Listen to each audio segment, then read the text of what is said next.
First thing we need to do is top off our fluids inside a reservoir. Our reservoir happens to be conveniently located underneath the cap. There we go. Get in there. Alright, before you get too far, go check your brake bleeder bolts to make sure they're loose. We're going to go around and throw some of this blaster on there before we go cracking them.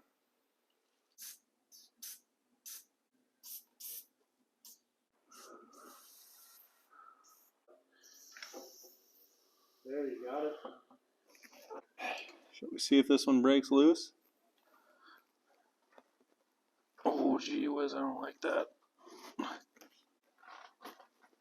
I don't like that at all. Our next best bet was a 6-point deep wall socket. Man.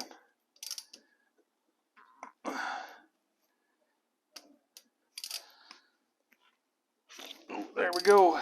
You want to be extra careful loosening these because if you break them or round them off, you're going to have to replace the caliper. We had this happen on the Mino Camino, so we replaced the caliper. If you want to watch that video, click the link in the upper right.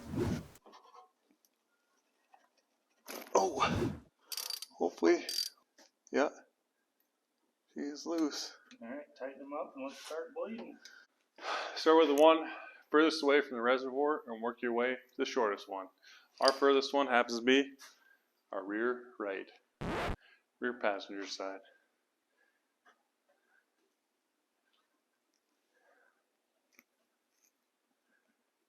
All right, I'm first going to put my box wrench on here in a position where I can loosen and tighten. And then I have this catcher I'm going to put right there. I'll catch the fluid as it comes out. So now I'm going to loosen. All right, loose. You want me to push? Yep. Whoa. Tight. Up. Loose. Down. Tight. And we had existing brake fluid in there, so we wanted to go till we didn't have any bubbles, and loose. The fluid looked pretty fresh. Down. Tight. Up.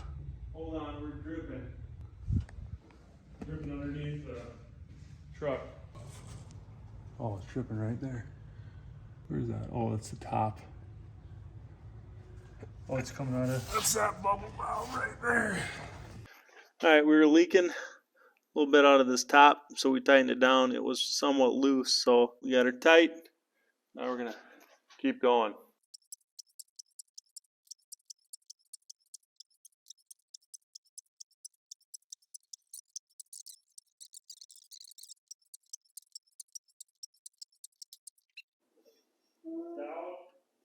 Tight. Yeah, I think we might be good. The fluid coming through looks a lot clearer, and I haven't seen bubbles for a while. Yeah, let's go over and do that other rear.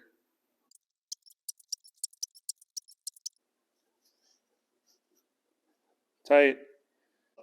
I think it's got to be good, Lee.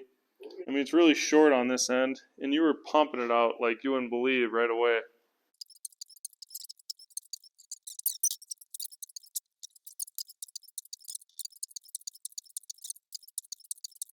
Loose. Down. Tight. I think we call that good. Loose. Down. Tight. How's it feel? Feels pretty good. That doesn't look good. It's firm right here, and then this is like really hard. Oh. We're leaking. We're leaking. Oh, hold up. No, We're leaking. where's it leaking? Right up by the T. We got that T tightened up, and we were ready to finish bleeding this last brake. Get this thing out of the garage. Loose. Tight. And it's always a good idea to jack up an axle and test those brakes before you hit the street. Jesus. Dang, dude. Jake, get your car out of the way. Let's go for a cruise. I'm trying to play the Wheel of Fortune over here.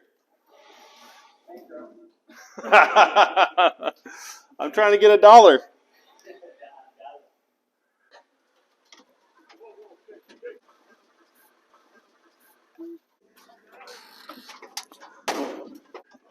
Hey, make sure you keep it under 100 around the corners. If you made it this far in the video, you might as well click that subscribe button. Look at her go. Whoa, cruising. It breaks, baby. How's it ride, Jake? Oh, really rough. Rough, just the way your mother likes it, Trebek. Yeah, I'd say so. Thanks for watching this week's episode of The Roy Garage. If you enjoyed this project, you can check out the Dodgeball playlist in the upper left. Don't forget to like and subscribe.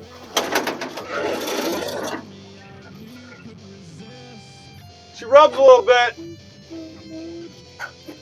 She rubs a little bit when you turn her sharp.